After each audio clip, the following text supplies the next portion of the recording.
uh,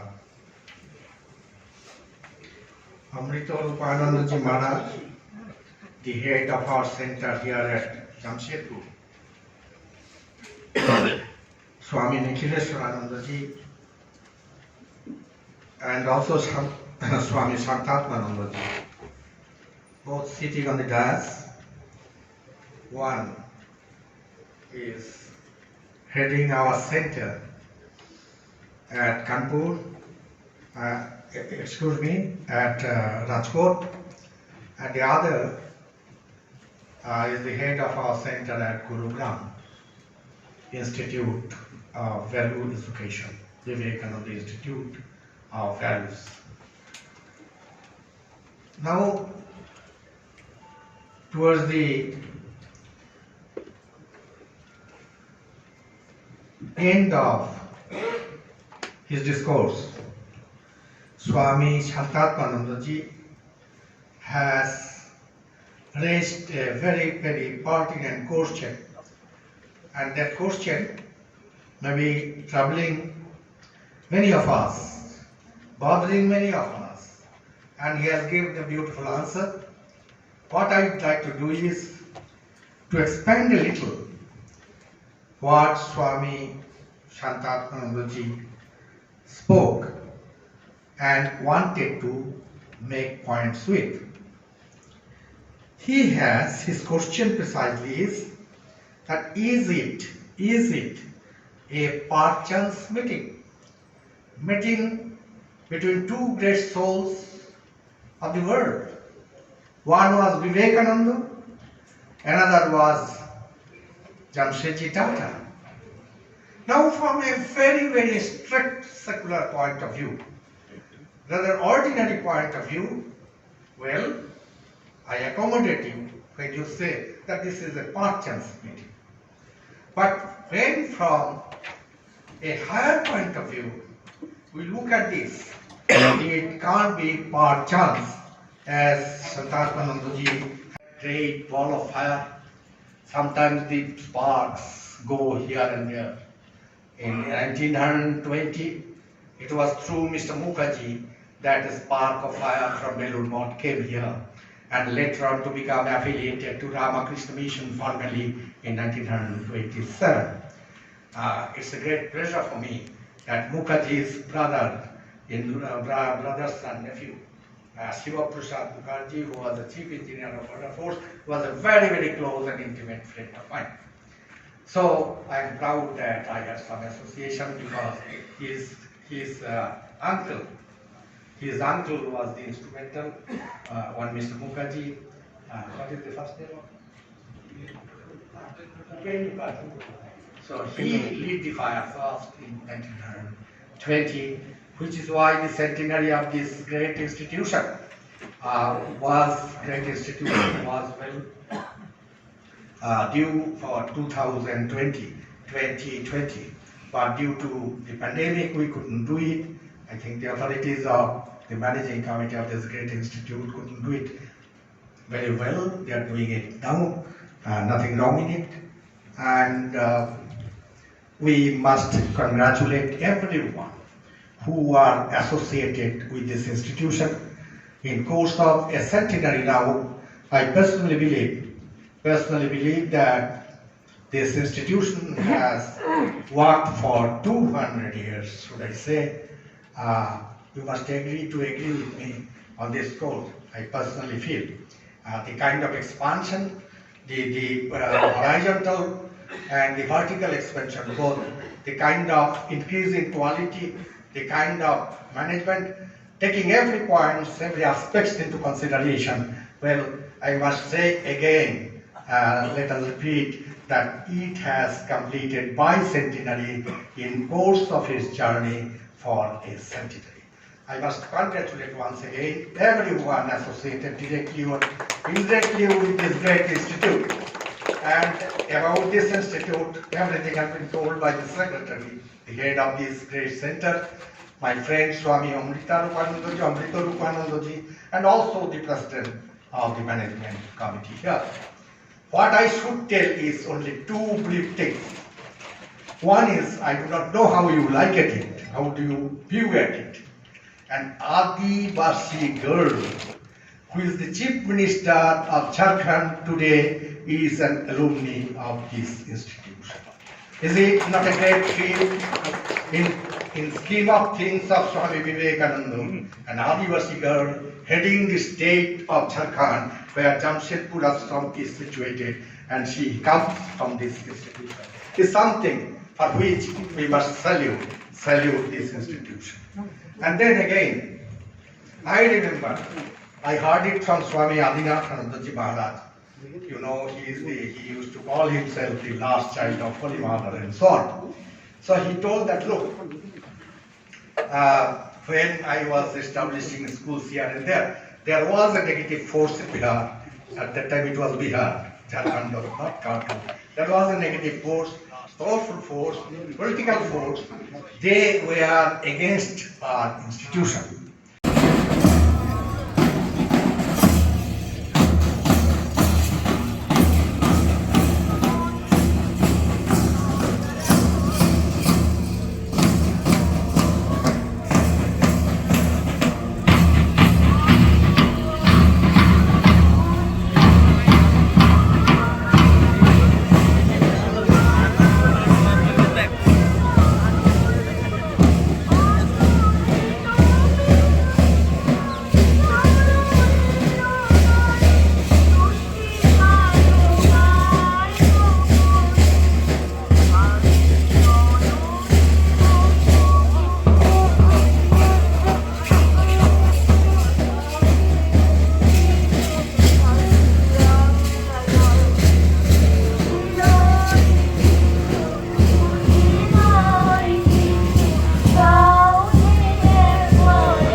research institution. Essentially, he wanted the research to be done on the tropical diseases or tropical chemistry and also our own history, etc. It was a combination of science and humanities. This is what he really wanted to set up. For this purpose, he sent his executive, B.J. Barsha, to America, Europe and other places to study similar institutions, and also set up a committee to submit a proper proposal to the then Viceroy, Lord Curzon. But even before submitting the proposal, which he did in December 1898, on the 23rd of November 1898, he wrote to Swamiji, because about that letter Nishwande dealt with in great detail. Essentially, Jamshedpur also was in agreement with Swamiji's ideas that the ascetic spirit of India should not be allowed to go waste. It should be channelized on productive lines. In fact, this is one of the extraordinary contributions of the Ramakrishna movement itself, how the all-announcing monks can really contribute enormously to the welfare of the society through active participation rather than staying away from the society. That's why we see the large number of educational, medical and numerous other institutions which the mission and the Mutt have established today. So he was also of that view. That's why he said that supposing youngsters with the spirit of renunciation who are ready to live a very frugal life where the basic necessities of life would be met, such renunciates living in halls or in monasteries, supposing if they indulge in this type of research, what an enormous benefit would accrue to the country. This was the theme of Jamshedji's letter. And he said obviously he could not think of a better leader for such a project than Swami Vivekananda, whom he had met in their ship Empress. So naturally, he recalled that meeting and wrote a detailed letter. That was, even before he submitted the proposal. But, by that time, Swamiji was extremely busy. He was working out the details of a new monastic order with the twin ideals of Atmano Mokshartham Jagadhitaya, where, he said, my monks would this moment dive deep into meditation and at the next moment go and sell the produce in the market. A new kind of a monastic ideal, a new monastic order he was trying to establish. The same ascetic spirit, but with an extreme sense of participation. Of course, he was an extraordinary genius, and he knew he was racing against time. He didn't have much time, he knew. He was in a great hurry, and he was constantly dealing with people who were probably 500 years behind him in terms of their thoughts and ideas and so on and so forth. In fact, that's one of the reasons why our country is where we are today. Because we have hardly understood much of Swami Vivekananda, and it would take probably centuries for us to really understand and put into practice what all we had advised for this nation. तो हमारी यह जो scheme है वो सफल होगी, और ये उन्होंने जो किया वो बिल्कुल ठीक ही रहा, क्योंकि बाद में क्या हुआ हम क्या देखते हैं, जब ये पत्र लिखा उसके बाद में स्वामी विवेकानंद ने कोई पत्र उसका उत्तर दिया हो, उसका कोई प्रमाण नहीं है। जैसा मैंने बताया था कि मैं उनसे मिस्टर लाला को मिला, जो उनके लेखक, बोले नहीं हमारे पास कोई स्वामी विवेकानंद का कोई पत्र उत्तर नहीं है। और शायद इसीलिए जनवरी 1899 में 2 माह के बाद जमशेदजी ताता ने उनके निकट के सहयोगी थे श्री बरजोर जी पातशाह, उनको स्वामी विवेकानंद को मिलने के लिए बेलूर मठ भेजा, और वहां पर उन्होंने फिर से कहा कि इसमें हमको सहायता चाहिए। और फिर हम देखते हैं प्रबुद्ध भारत अप्रैल के 1899 के अंत में संपादकीय प्रबंध लिखा गया। मोस्ट प्रोबेबली संभवतः यह लेख सिस्टर निवेदिता ने लिखा होगा, क्योंकि स्वामी विवेकानंद ने पातशाह के साथ सिस्टर निवेदिता का मिलन करा दिया। उन्होंने कहा सिस्टर निवेदिता अब इस कार्य को आगे बढ़ाएगी, और सिस्टर निवेदिता ने अपना जी जान से इसके लिए प्रयत्न किया कि इंडियन इंस्टीट्यूट ऑफ साइंस इसके प्रारंभ हो। तो प्रबुद्ध भारत संपादकीय ने क्या लिखा, आधुनिक भारत में सारे देश के लिए इतनी कल्याणकारी योजना अभी तक देखने में नहीं आई है। अतः सभी देशवासियों का कर्तव्य है कि वे अपने जाति भाव और संप्रदायगत स्वार्थों से ऊपर उठकर अपने उसको सफल बनाने में अपना योगदान दे दें। ये उन्होंने ये प्रबुद्ध भारत के एडिटोरियल में ऐसा लिखा गया, स्वामी विवेकानंद कहने पर ही होगा। और सिस्टर निवेदिता उसके लिए जी जान से जुट गई, बीच बीच में स्वामी विवेकानंद को उसका रिपोर्ट देती रही। लॉर्ड कर्जन इस योजना के विरोधी थी जैसा मैंने बताया, और मिसेस ओली बुल, मिस मैक्लाउड, उन्होंने अमेरिका में और बाद में ये सिस्टर निवेदिता क्योंकि ब्रिटिश थी इसलिए ब्रिटिश वहां पर इंग्लैंड में उसके सामने उसके लिए बहुत प्रयत्न किए। उसके कारण ही इंडियन इंस्टीट्यूट ऑफ साइंस का कारण बाद में 1909 में हो चुका था। उसके पहले 1902 में स्वामी विवेकानंद ने महासमाधि ली, 1904 में जमशेदजी ताता चले गए, पर उनका ड्रीम प्रोजेक्ट 1909 में अवश्य हुआ। उसके लिए ये स्वामी विवेकानंद और सिस्टर निवेदिता को जितना यह प्रश्न उनके प्रति कहते दिखाई गया उतनी कम है। मिस मैक्लाउड को स्वामी विवेकानंद ने 17 फरवरी 1901 को एक पत्र लिखा था बेरोमठ से। मुझे प्रसन्नता है कि तुम श्री ताता जी से मिलने गई थी, तुम्हें वे दृढ़ और भले मानुष प्रतीत हुए हैं। मैंने अपने आप को जरूर किया, अवश्य बम्बई आने का निमंत्रण मैं स्वीकार करूंगा।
Ah